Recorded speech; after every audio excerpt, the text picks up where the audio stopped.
A Connecticut Yankee in King Arthur's Court by Mark Twain.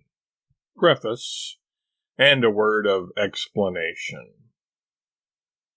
Preface. The ungentle laws and customs touched upon in this tale are historical, and the episodes which are used to illustrate them are also historical. It is not pretended that these laws and customs existed in England in the 6th century.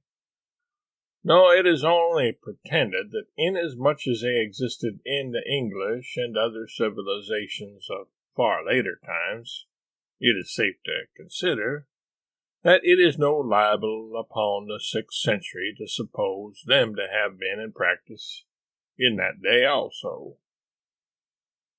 One is quite justified in inferring that whatever one of these laws or customs was lacking in that remote time, its place was competently filled by a worse one. The question as to whether there is such a thing as divine right of kings is not settled in this book. It was found too difficult. That the executive head of a nation should be a person of lofty character and extraordinary ability was manifest and indisputable. That none but the deity could select that head unerringly was also manifest and indisputable. That the deity ought to make that selection then was likewise manifest and indisputable. Consequently, that he does make it as claimed was an unavoidable deduction. Until the author of this book encountered the Pompadour and Lady Castlemaine and some other executive heads of that kind. These were found so difficult to work into the scheme that it was judged better to take the other tack in this book, which must be issued this fall, and then go into training and settle the question in another book. It is, of course, a thing which ought to be settled, and I am not going to have anything particular to do next winter anyway. Mark Twain, Hartford, July 21, 1889. A word of explanation. It was in Warwick Castle that I came across the curious stranger whom I am going to talk about. He attracted me by three things: his candid simplicity, his marvelous familiarity with ancient armor, and the restfulness of his company, for he did all the talking. We fell together as modest people will in the tail of the herd that was being shown through, and he at once began to say things which interested me. As he talked along, softly, pleasantly, flowingly, he seemed to drift away imperceptibly out of this world and time, and into some remote era and old forgotten country. And so he gradually wove such a spell about me that I seemed to move among the specters and shadows and dust and mold of a gray antiquity, holding speech with a relic of it. Exactly as I would speak of my nearest personal friends or enemies, or my most familiar neighbors, he spoke of Sir Bedivere, Sir Bors de Ganis, Sir Launcelot of the Lake, Sir Galahad, and all the other great names of the Table Round. And how old, unspeakably old and faded and dry and musty and ancient he came to look as he went on. Presently he turned to me and said, just as one might speak of the weather or any other common matter, "You know about transmigration of souls. Do you know about transposition of epochs and bodies?" I said I had not heard of it. He was so little interested, just as when people speak of the weather, that he did not notice whether I made him any answer or not. There was half a moment of silence, immediately interrupted by the drone and voice of the salaried cicerone. Ancient Hawberk, date of the 6th century, time of King Arthur and the Round Table, said to have belonged to the knight Sir Sagramore le Desirous. Observe the round hole through the chainmail in the left breast. Can't be accounted for. Supposed to have been done with a bullet since invention of firearms, perhaps maliciously by Cromwell's soldiers. My acquaintance smiled.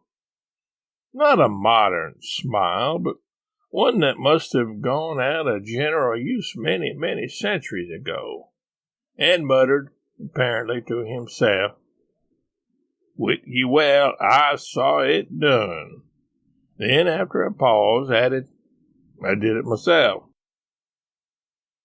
By the time I had recovered from the electric surprise of this remark, he was gone. All that evening I sat by my fire at the Warwick Arms, steeped in a dream of the olden time, while the rain beat upon the windows, and the wind roared about the eaves and corners. From time to time I dipped into old Sir Thomas Malory's enchanting book, and fed at its rich feast of prodigies and adventures, breathed in the fragrance of its obsolete names, and dreamed again. Midnight being come at length, I read another tale for a nightcap.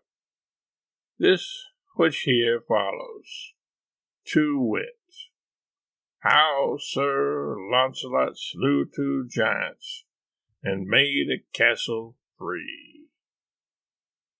As I laid the book down, there was a knock at the door, and my stranger came in. I gave him a pipe and a chair, and made him welcome. I also comforted him with a hot Scotch whiskey, gave him another one, then still another, hoping always for his story. After a fourth persuader, he drifted into it himself in a quiet, simple, and natural way. The Stranger's History. I am an American. I was born and reared in Hartford in the state of Connecticut, anyway, just over the river in the country. So I am a Yankee of the Yankees, and practical, yes, and nearly barren of sentiment, I suppose, or poetry, in other words. My father was a blacksmith, my uncle was a horse doctor, and I was both along at first. Then I went over to the great arms factory and learned my real trade, learned all there was to it, learned to make everything, guns, revolvers, cannon, boilers, engines, all sorts of labor-saving machinery. Why, I could make anything a body wanted, anything in the world. It didn't make any difference what. And if there wasn't any quick, newfangled way to make a thing, I could invent one and do it as easy as rolling off a log. I became head superintendent, had a couple of thousand men under me. Well, a man like that is a man that is full of fight. That goes without saying. With a couple of thousand rough men under one has plenty of that sort of amusement. I had, anyway. At last I met my match, and I got my dose. It was during a misunderstanding conducted with crowbars with the fellow we used to call Hercules. He laid me out with a crusher alongside the head that made everything crack, and seemed to spring every joint in my skull and made it overlap its neighbor. Then the world went out in darkness, and I didn't feel anything more, and didn't know anything at all. At least, for a while. When I came to again, I was sitting under an oak tree, on the grass, with a whole beautiful and broad country landscape all to myself, nearly. Not entirely, for there was a fellow on a horse looking down at me, a fellow fresh out of a picture book. He was in old-time iron armor from head to heel, with a helmet on his head the shape of a nail keg with slits in it, and he had a shield and a sword and a prodigious spear. And his horse had armor on too, and a steel horn projecting from his forehead, and gorgeous red and green silk trappings that hung down all around him like a bedquilt, nearly to the ground. "Fair sir, will ye just," said this fellow. "Will I which? Will you try a passage of arms for land or lady, or for what are you giving me?" I said. "Get along back to your circus, or I'll report you." Now, what does this man do but fall back a couple of 100 yards, and then come rushing at me as hard as he could tear, with his nail keg bent down nearly to his horse's neck and his long spear pointed straight ahead. I saw he meant business, so I was up the tree when he arrived.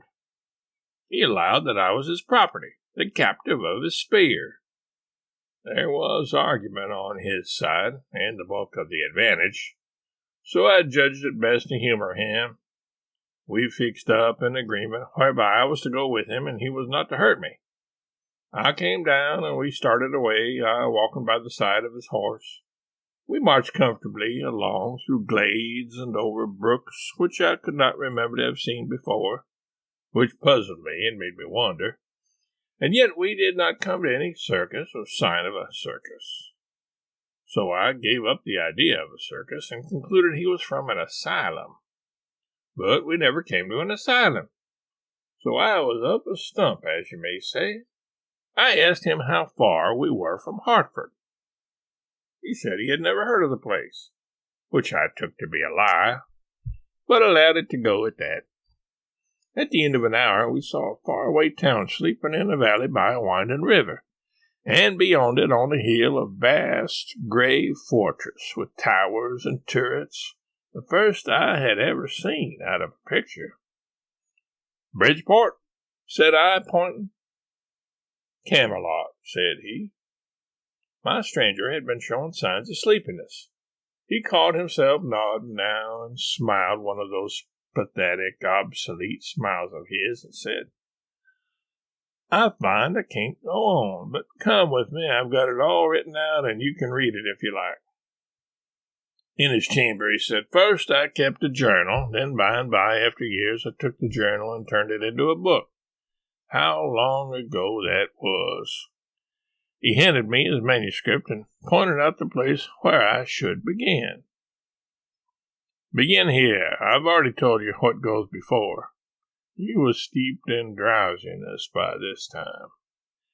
As I went out at his door, I heard him murmur sleepily, "Give you good Danfer, sir."